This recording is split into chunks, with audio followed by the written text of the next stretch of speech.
I never thought a neighborhood watch meeting would destroy my life, but Karen Whitmore made sure it did in exactly 47 minutes. The whole nightmare started on a Tuesday evening in September 2024, right in my quiet subdivision of Meadowbrook Estates in Naperville, Illinois.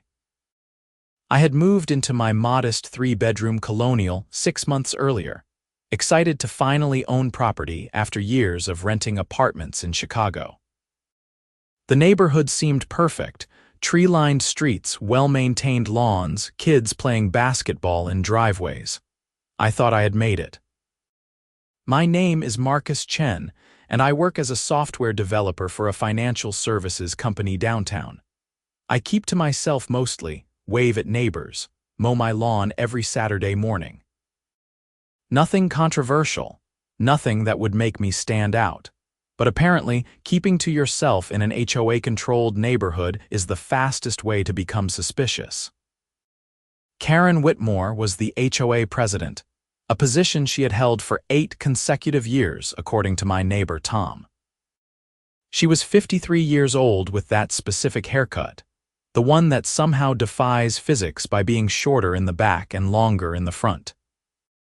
She wore pastel cardigans even in summer, and had a voice that could cut through concrete when she wanted to make a point. I first met her 3 weeks after moving in when she knocked on my door at 7 in the morning on a Sunday. I answered in my pajamas, still half asleep. "Mr. Chen, I presume?" She said, not waiting for confirmation. "I'm Karen Whitmore, HOA president. Your trash bins are still visible from the street. They should have been moved to the side of your house by 7 a.m. per section 12.4 of our community guidelines." I blinked at her. "It's Sunday, trash pickup was Friday." Exactly my point. The bins should never remain street-side for more than 12 hours post-collection. She handed me a printed violation notice. "This is your warning. Next time it's a $50 fine." That should have been my first clue about what kind of person I was dealing with, but I just nodded, apologized, and moved my bins. I wanted to be a good neighbor. I wanted to fit in. Over the next few months, I received 4 more violation notices.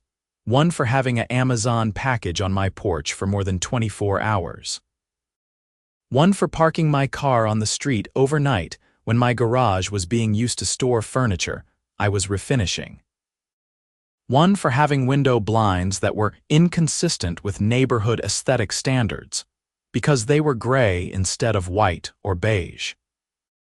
One for having a small decorative garden gnome that apparently violated the lawn ornament restrictions. Each violation came with a fine. Each fine increased by $25. I paid them all, grinding my teeth, telling myself it was the cost of homeownership. Then June 2024 arrived and everything changed. I had been working from home more frequently because my company had adopted a hybrid schedule. This meant I was around the neighborhood during weekday afternoons, which apparently made Karen suspicious.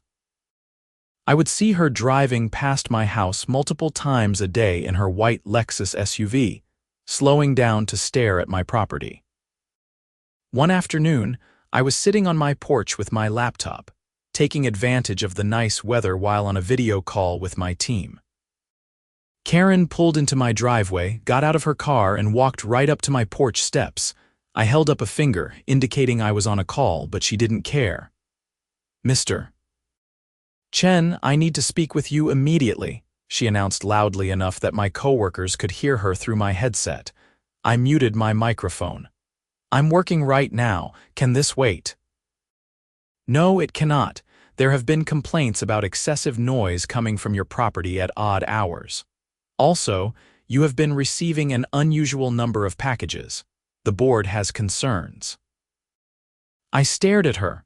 Concerns about what? I work in tech, I order computer equipment, and what noise? I live alone and I'm quiet. "We have reports," she said vaguely. "The board takes these matters seriously. I'll need to schedule a home inspection." "A home inspection? You can't just inspect my house. I own it." Her smile was thin and cold. "Actually, Per the HOA covenant you signed when you purchased the property, the board has the right to conduct inspections if there are reasonable concerns about violations or activities that might impact property values or neighborhood safety. I felt my jaw tighten. What activities? I work, I sleep, I watch TV, that's it. We'll see about that, I'll be in touch to schedule the inspection. She turned and walked back to her car, leaving me sitting there with my heart pounding and my work call completely derailed. That inspection never happened officially, but what did happen was so much worse. 2 weeks later, I was at the grocery store when I ran into my neighbor, Linda Peterson, who lived 4 houses down. She had always been friendly, often waving when I drove past. But that day, when I smiled and said hello, she literally turned her cart around and went down a different aisle. I stood there confused, wondering if maybe she hadn't seen me.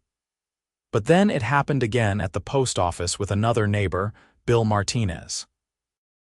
He made eye contact, his expression hardened, and he deliberately turned his back to me. Something was very wrong.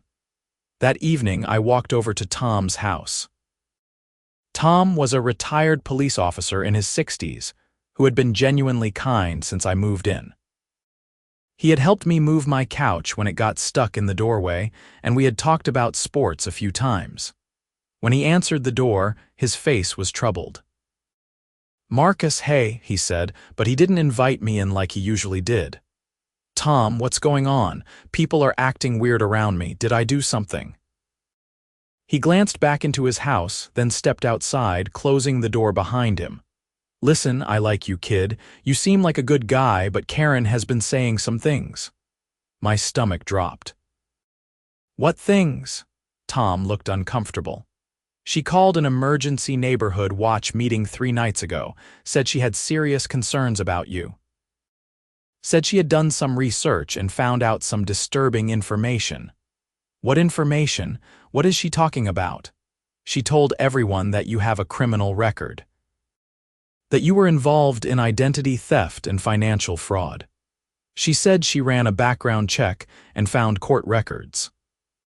She said you're probably casing the neighborhood, that the packages you receive might be stolen goods, that you're working from home because you got fired for stealing from your company." I felt like I had been punched in the stomach. "That's insane. None of that is true. I've never been arrested. I've never committed any crime." Tom held up his hands.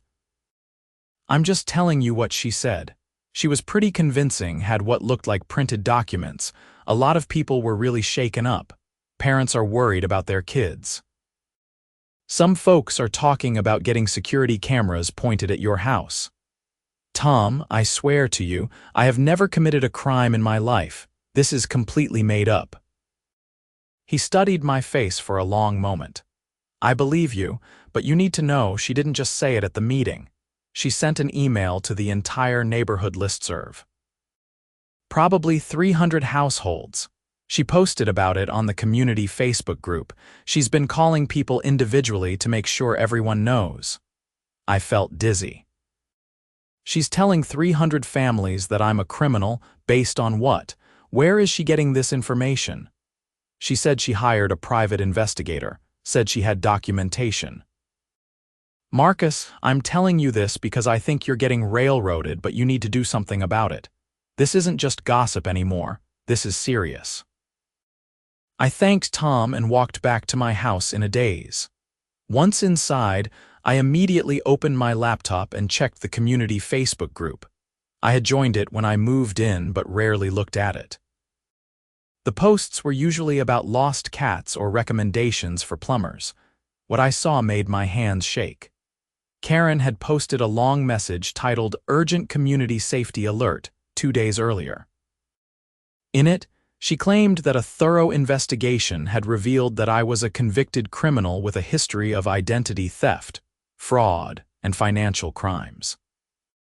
She wrote that I had infiltrated our peaceful community under false pretenses, and that residents should be extremely cautious around me. She suggested people secure their personal information, watch for suspicious activity, and consider installing security systems. The post had been shared 47 times. The comments were horrifying. I always thought he seemed sketchy. My daughter sometimes walks past that house on her way to school. This is terrifying.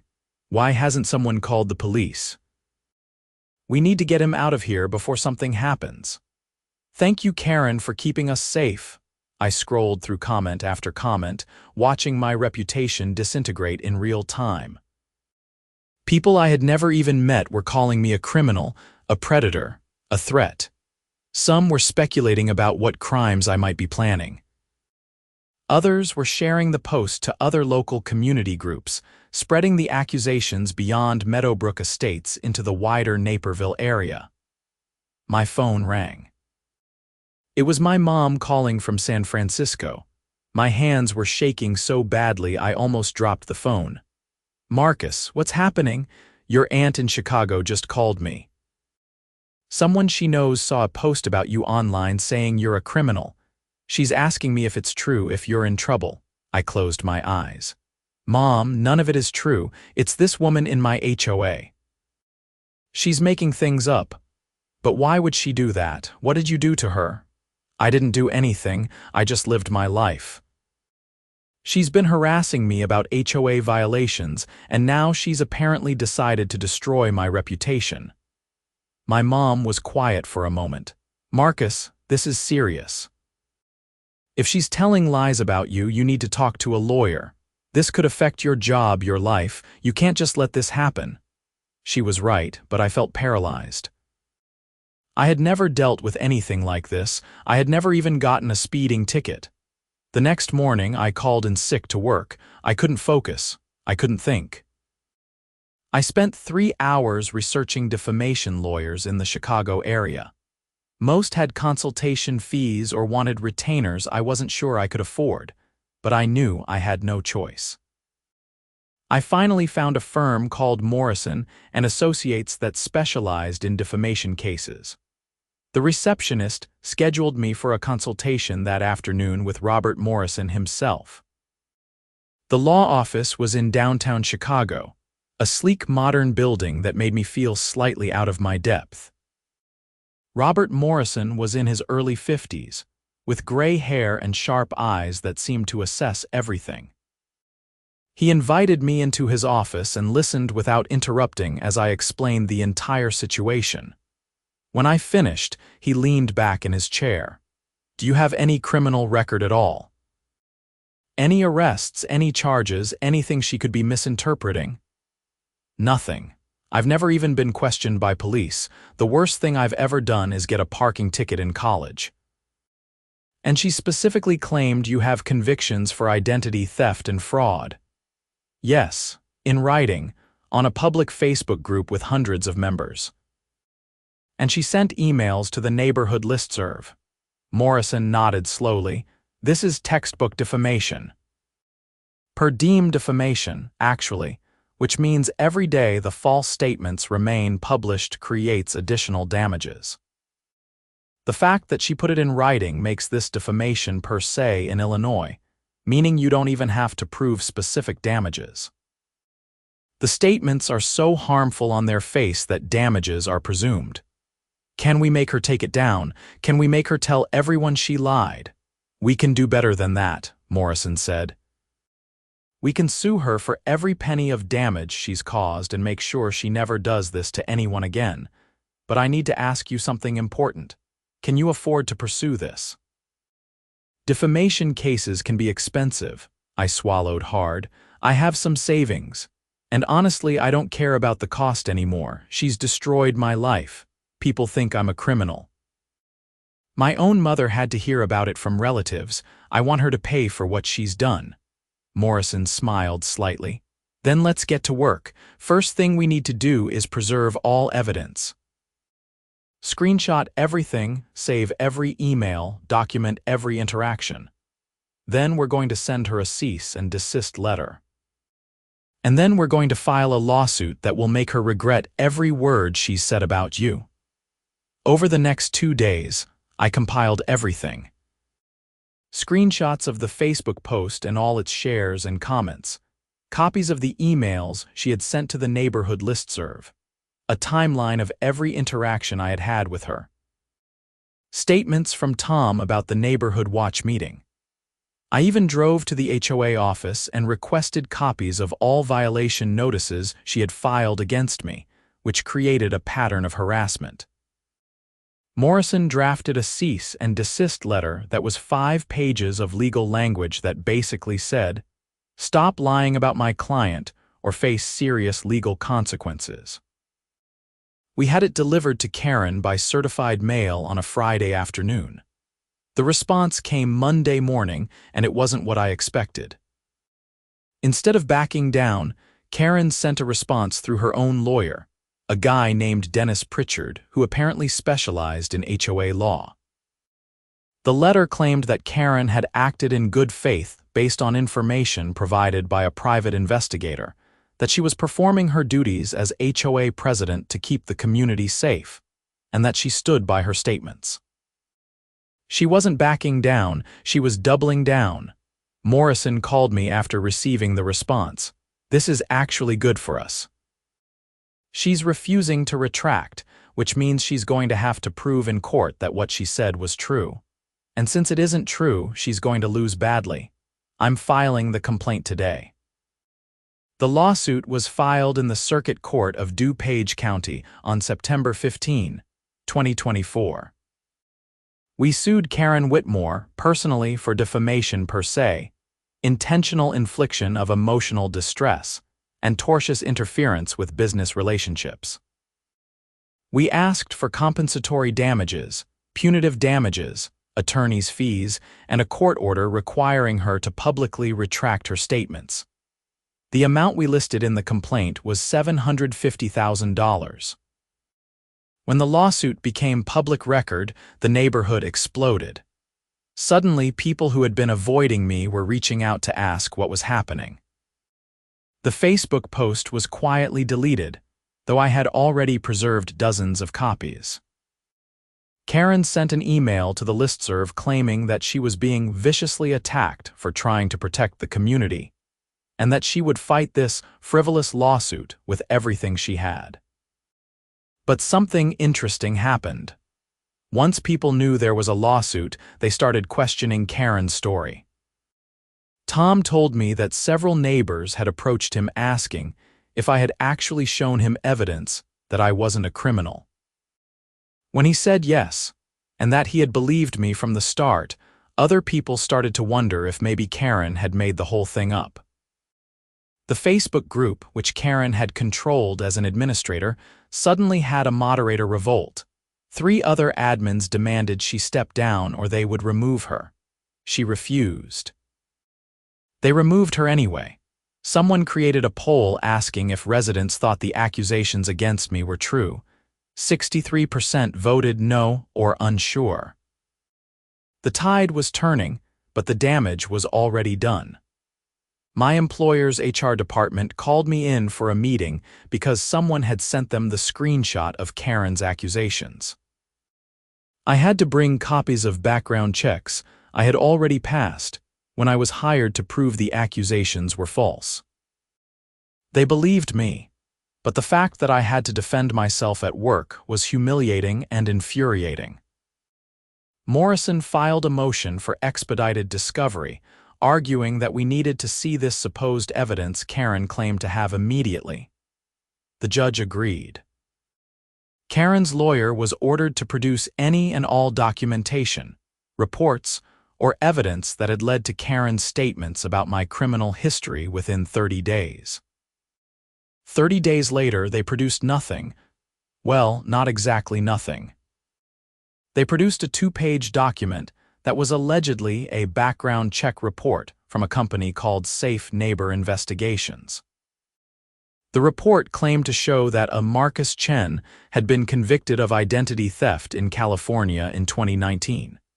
It took me about 45 seconds to spot the problems. First, the Marcus Chen in the report was born in 1975, making him 49 years old. I was born in 1990. I was 34. Second, the Marcus Chen in the report lived in Sacramento, California, and had never left the state. I had been living in Chicago since 2018 and had never lived in California.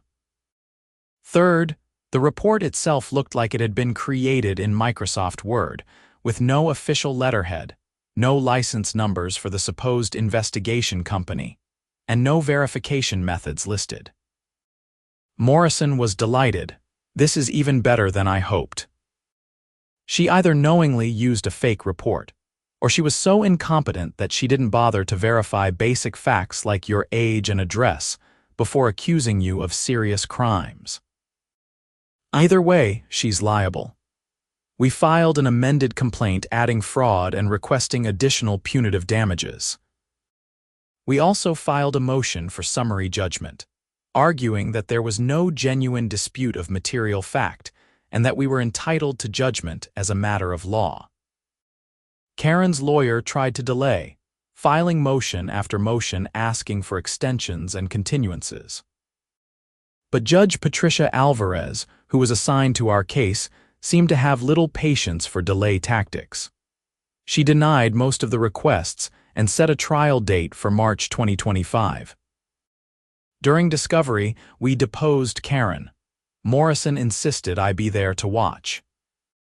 Karen showed up in a navy blue suit with her hair perfectly styled, looking every bit like someone who thought she was in the right. Her lawyer sat next to her, occasionally objecting to questions, but mostly looking uncomfortable. Morrison started gently, asking about her role as HOA president and her responsibilities. Karen spoke confidently about maintaining property values and ensuring community safety. Then Morrison pulled out the Facebook post. Mrs.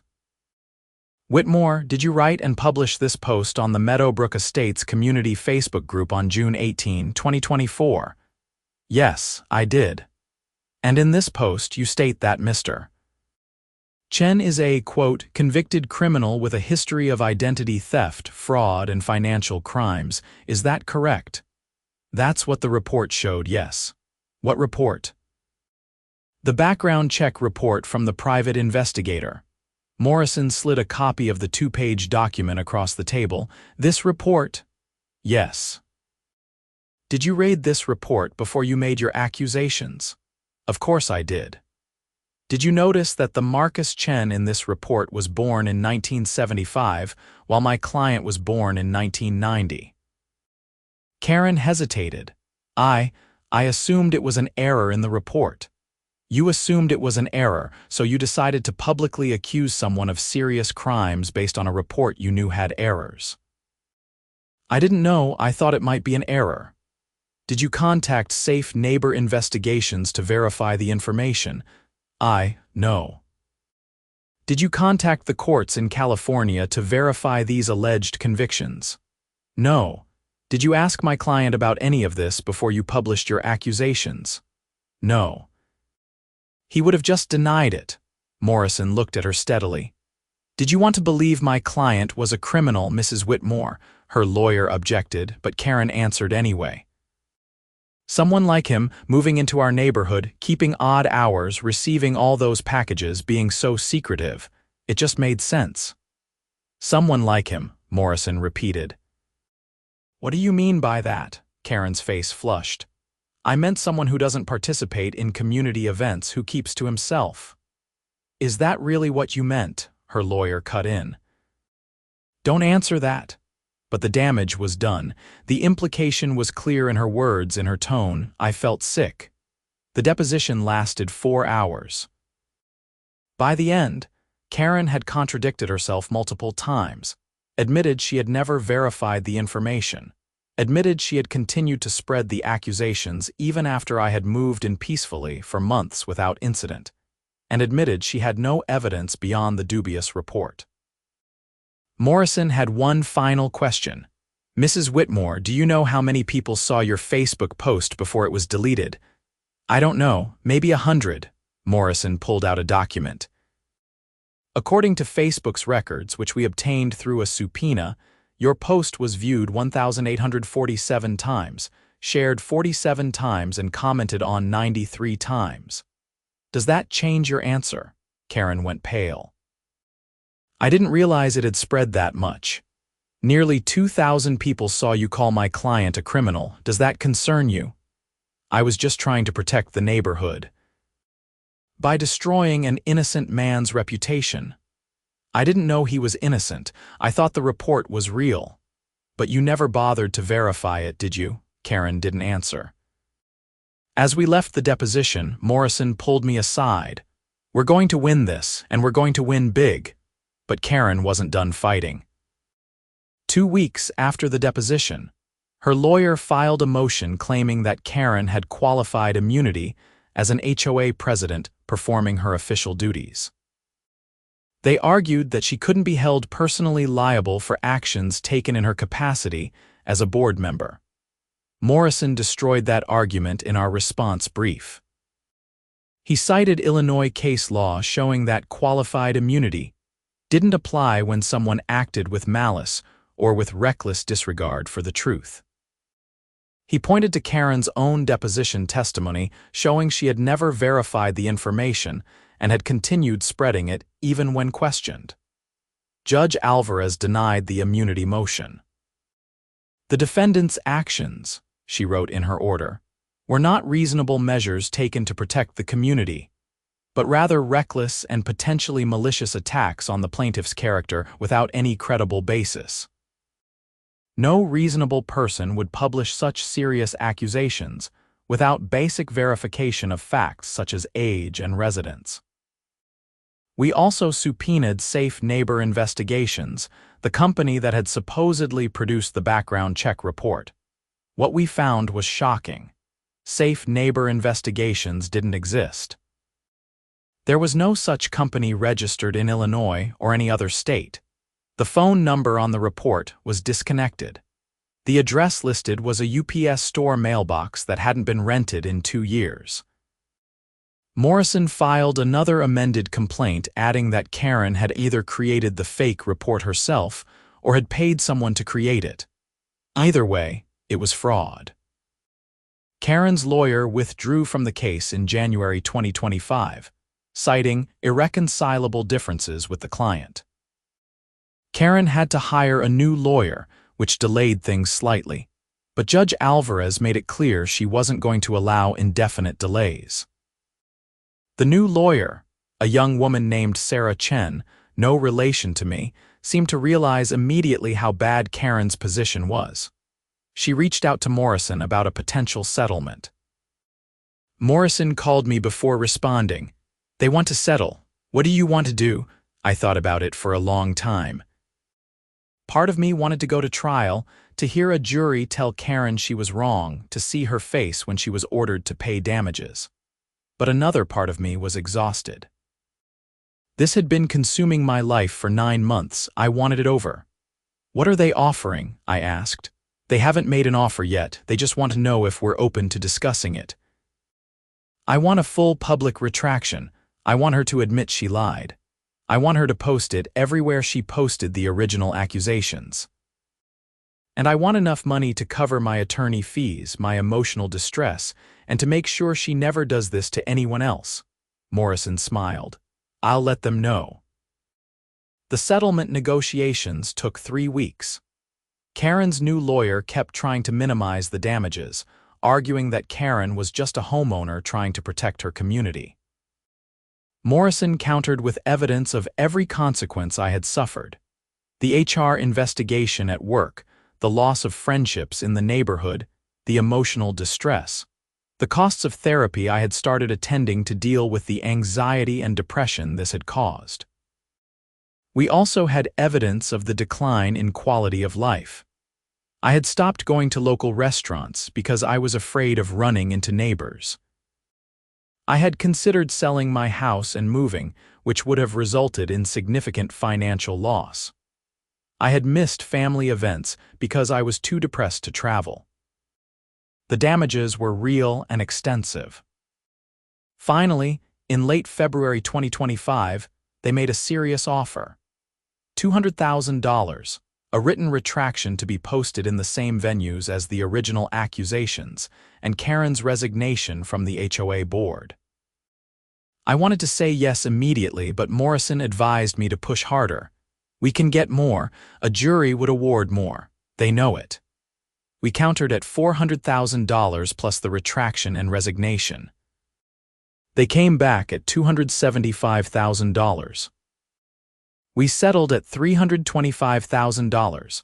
Plus, Karen had to personally write and post a full retraction admitting she had made false statements.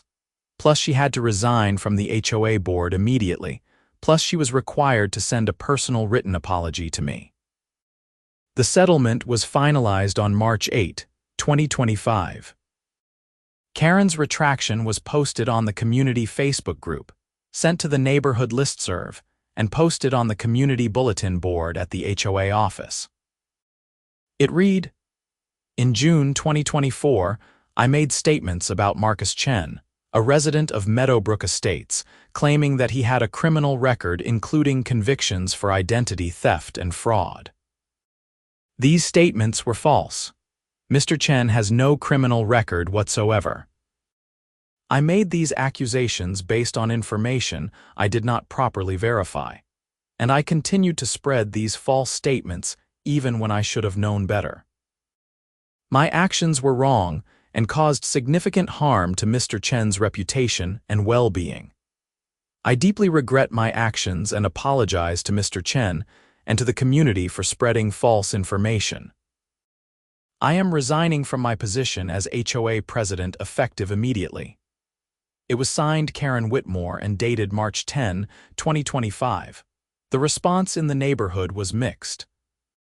Some people apologized to me directly, saying they should have questioned Karen's accusations from the start. Others quietly pretended nothing had happened. A few actually defended Karen, saying she had been trying to do the right thing and had just made a mistake. Tom came over the evening after the retraction was posted, carrying a six-pack of beer. "I'm glad you fought back," he said as we sat on my porch. "That woman was out of control for years. You're the first person who actually stood up to her."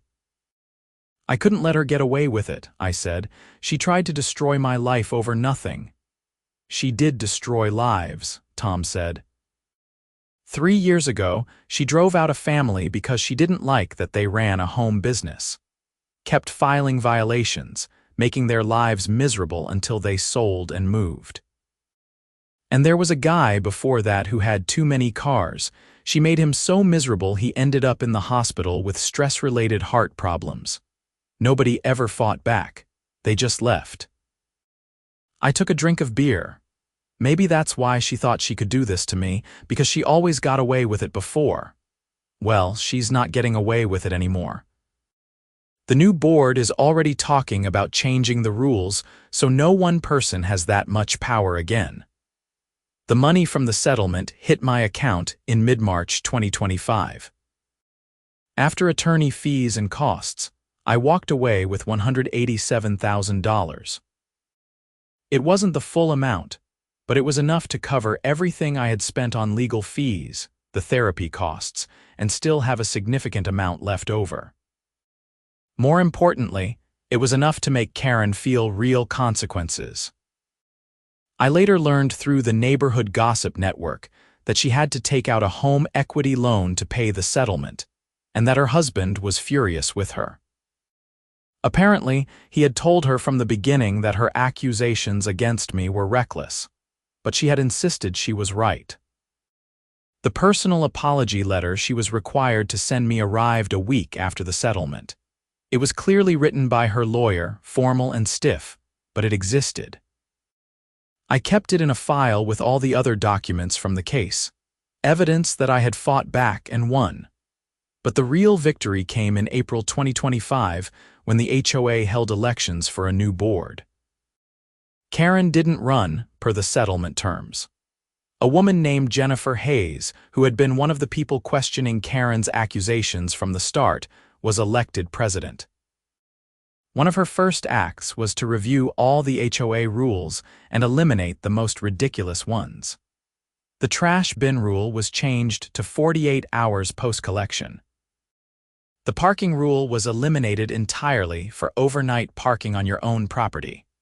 The window treatment rules were removed. The lawn ornament restrictions were loosened significantly. My garden gnome was officially legal. Jennifer reached out to me personally to apologize on behalf of the HOA for how I had been treated. She also asked if I wanted to join the board to help reform things from the inside. I declined politely. I had had enough of HOA politics to last a lifetime. Life slowly returned to normal. My employer's HR department closed their inquiry and actually gave me a small bonus for handling the situation professionally. My mother called regularly to check on me, but she stopped asking about Karen and the lawsuit.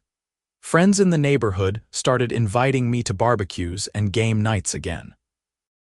I even started dating someone I met at a coffee shop in downtown Naperville, a teacher named Rachel who thought my story about suing my HOA president was both horrifying and impressive.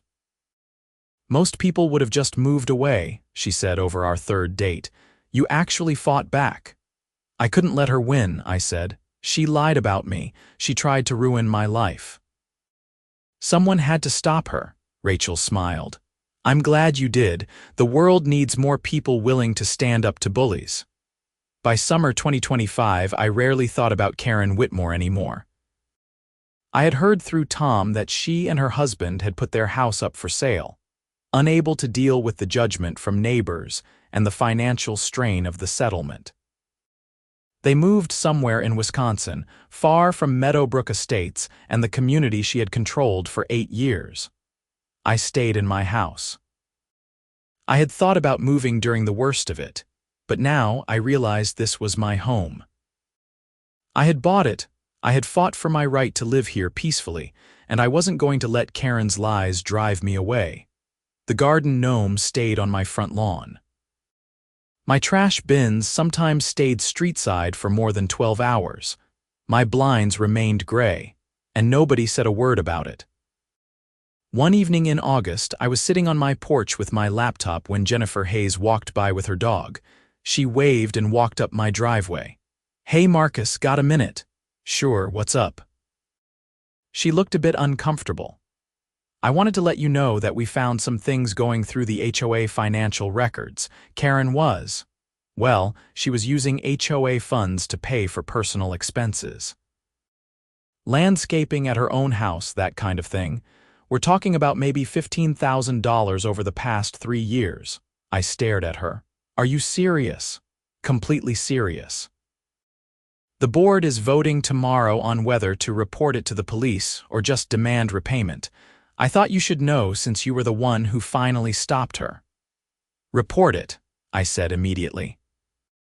"If she stole from the HOA, that's a crime. She needs to face consequences." Jennifer nodded. "That's what I think too. I'll let you know what happens." 2 days later, the HOA board voted unanimously to report Karen's embezzlement to the Naperville Police Department. They filed a formal complaint with documentation showing multiple transfers from HOA accounts to vendors who had worked exclusively on Karen's property. The police investigated for 3 months. In November 2025, Karen Whitmore was charged with theft and embezzlement. She ended up pleading guilty to a reduced charge of misappropriation of funds and was sentenced to 18 months probation, ordered to pay full restitution to the HOA, and required to perform 200 hours of community service. When Tom told me about the guilty plea, I felt a strange mix of satisfaction and sadness. Satisfaction because justice had actually been served.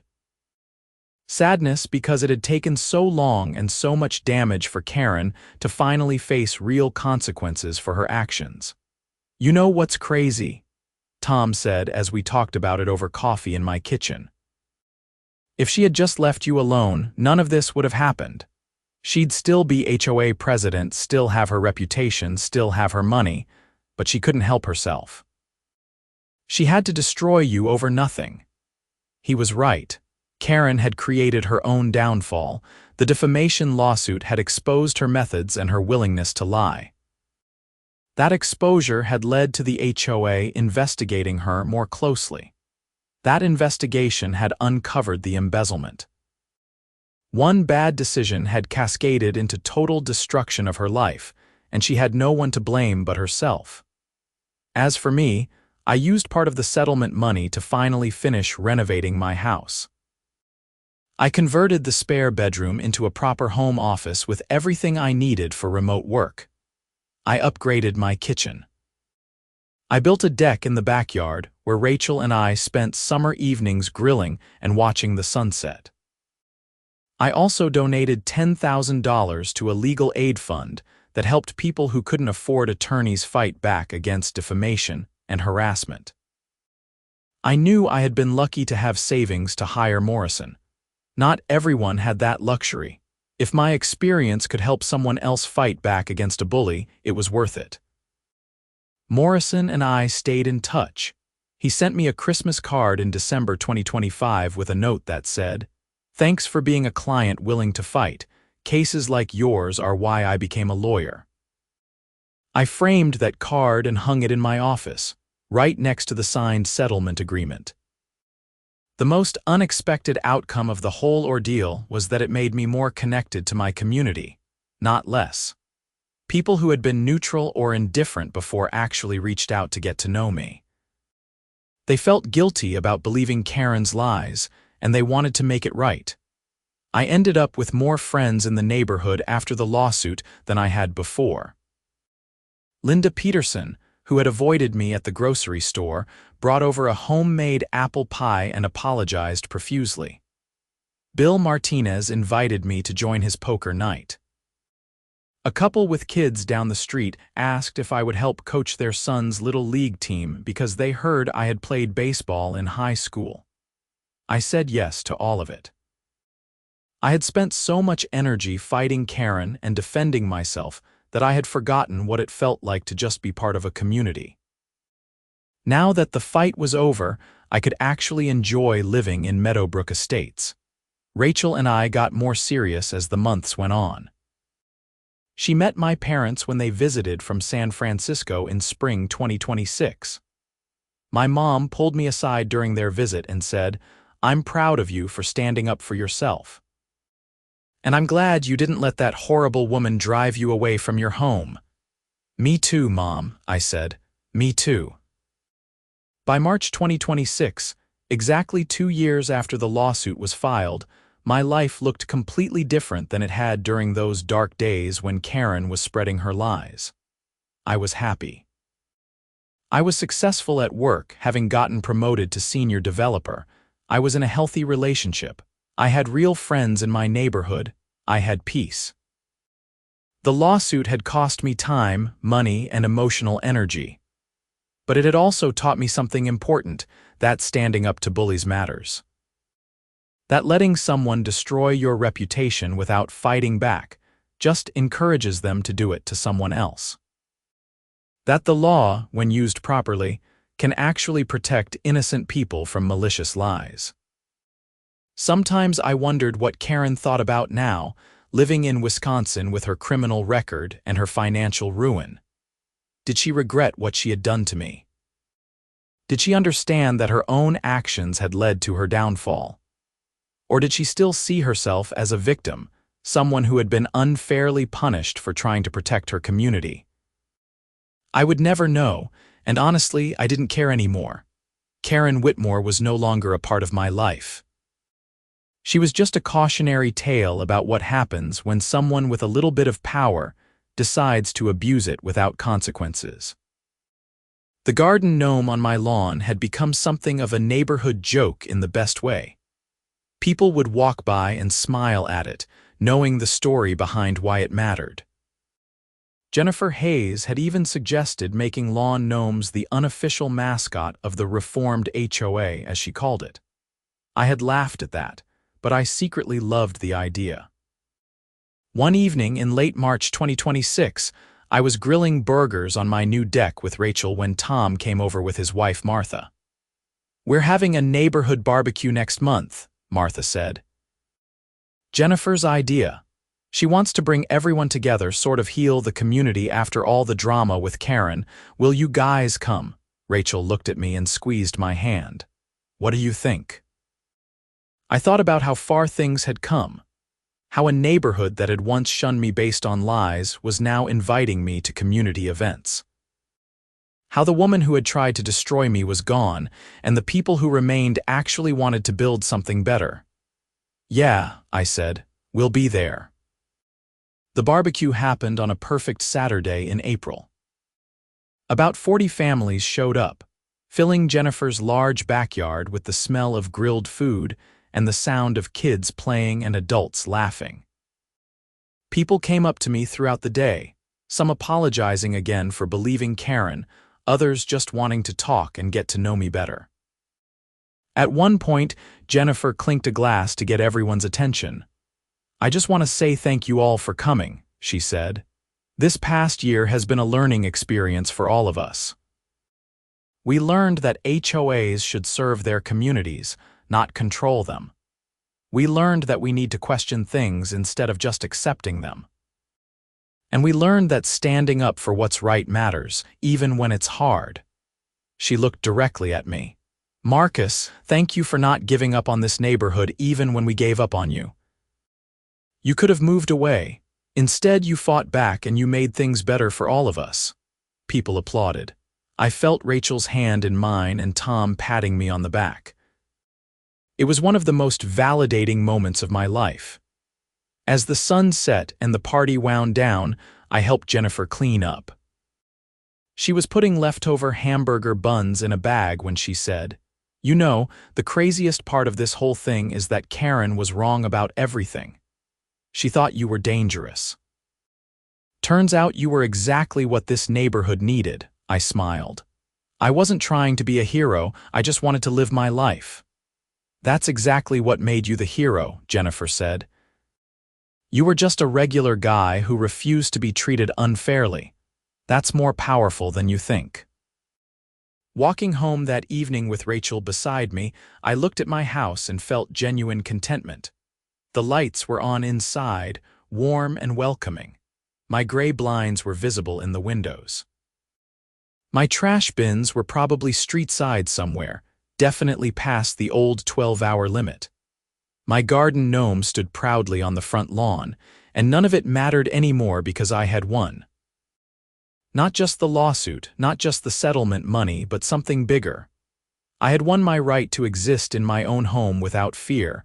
I had won my reputation back. I had won my peace. Karen Whitmore had tried to destroy me with her words. She had called me a criminal, spread lies about me, turned my neighbors against me, and tried to drive me out of my own home. Every word she had said was a weapon aimed at my life. But my defamation lawyer had made her pay for every single one of those words. Every lie, every accusation, every malicious statement had been documented, quantified, and turned into accountability. $325,000 worth of accountability, to be exact. Some people said the settlement was too much, that Karen was just a misguided woman who made a mistake. But those people didn't understand what it felt like to have your entire life turned upside down by someone's lies. They didn't know what it was like to be afraid to go to the grocery store because your neighbors thought you were a criminal. They hadn't experienced the depression, the anxiety, the constant worry that these lies would follow you forever. Karen Whitmore hadn't made a mistake. She had made a choice. She had chosen to spread lies without verifying them. She had chosen to continue spreading those lies even when questioned. She had chosen to double down instead of admitting she was wrong. And now she was paying the price for those choices. As Rachel and I settled onto the couch that evening, she turned to me and asked, "Do you think you'll ever fully move past what happened?" I thought about it for a moment. I don't think you ever fully move past something like that. It changes you, but I think I'm moving forward, and that's what matters. I'm not letting it define me anymore. "Good," she said, resting her head on my shoulder, "because you're so much more than what happened with Karen. You're kind, you're resilient, you're someone who stands up for what's right. That's who you are." She was right. The Marcus Chen that Karen Whitmore had tried to destroy with her lies didn't exist. He had never existed. I was just a software developer from Naperville who liked his garden gnome and didn't always move his trash bins on time. I was ordinary in the best possible way. But when someone tried to take that ordinariness away from me, when someone tried to paint me as something I wasn't, I had fought back with everything I had. And I had won. That's the story I would tell people when they asked about the lawsuit. Not that I was a victim, but that I was someone who refused to be victimized. Not that I was destroyed, but that I was someone who rebuilt. Not that Karen Whitmore had power over me, but that I had taken that power away from her and given it back to myself. The defamation lawsuit was over. The settlement was paid, the retraction was posted. Karen was gone, but the lessons remained. Stand up for yourself. Don't let bullies win. Verify information before you spread it. Treat people with dignity and respect. Hold people accountable for their actions. These were simple lessons, things we should all know, but they had been driven home to me in the most painful and expensive way possible. I would carry those lessons with me for the rest of my life. And if I ever saw someone else being treated the way Karen had treated me, I would stand up for them. Because I knew what it felt like to be powerless, and I knew what it felt like to fight back and win. As I drifted off to sleep that night with Rachel beside me and my house quiet and peaceful around me, I felt grateful. Grateful for Morrison and his legal expertise. Grateful for Tom and his support. Grateful for Jennifer and the reformed HOA board. Grateful for Rachel and her understanding. But most of all, I felt grateful for myself, for having the courage to fight back. For refusing to accept injustice. For standing my ground when it would have been easier to run away. Karen Whitmore had told everyone I was a criminal. My defamation lawyer had made her pay for every word. And in the process, I had learned that justice, while sometimes slow and expensive, was absolutely worth fighting for. The end of this story wasn't Karen's downfall, though that was satisfying. The end of this story was me, living peacefully in my home, surrounded by people who respected me with a future that looked bright. That was the real victory. That was what made every difficult moment of the lawsuit worth it. I had taken my life back, one legal document at a time, and nobody would ever take it from me again.